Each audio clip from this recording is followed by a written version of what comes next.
Dinaanan ng malakas na storm ang flowers ko, kaya yan, natumba. Kita nyo naman ang sunflowers ko. Sayang, ang daming bulaklak.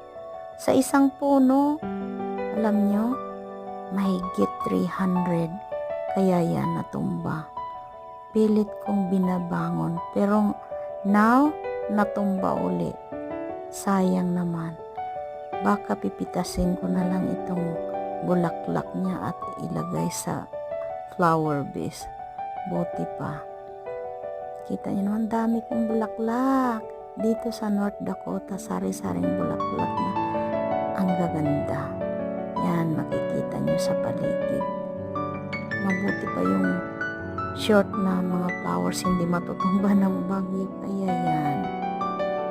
Salamat sa panonood. Thank you.